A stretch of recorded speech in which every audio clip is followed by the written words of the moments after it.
Donald Trump will be back in court today for his criminal hush money trial. That's right. His former attorney and fixer, Michael Cohen, will return to the stand as the trial could come to a close as soon as this week.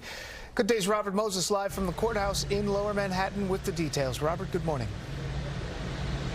Dan and Tashani, good morning to you. Michael Cohen is the prosecution's star and final witness. Today, the defense will continue trying to undermine his credibility.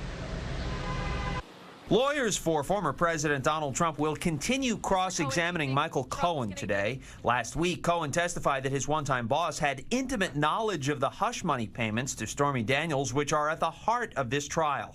The former president denies having a sexual encounter with Daniels in 2006, as she alleges. Judge Juan Merchan has told both the prosecution and defense to prepare for closing arguments as soon as tomorrow. The jury could begin deliberations later this week. Timing depends on whether the defense calls any witnesses, including the former president himself. Last month, I asked him if he plans to testify. Trump, are you planning to testify? Sure, I'll testify. Even if your lawyers tell you not to? I don't care. I did nothing wrong. Everybody knows it. The trial took Friday off so that former President Trump could attend his son Barron's high school graduation in Florida. The current and former president then spent the weekend slinging mud at one another. My opponent's not a good loser. But he is a loser.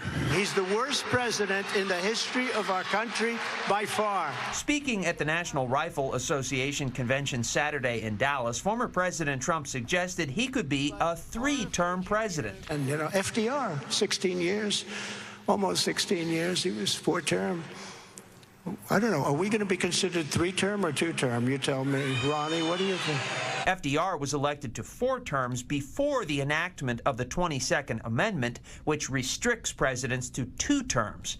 Joe Biden would like to win a second term, but he will have to vanquish the former president again to do it. He reminded Morehouse College graduates yesterday in Atlanta that former President Trump did not go quietly after losing in 2020. Insurrectionists storm the Capitol with Confederate flags are called patriots by some. Not in my house. Some students turned their backs on the president as he spoke, and at least one faculty member stood with a raised fist to protest the Israel-Hamas war. The president is hoping to head off protest votes come November.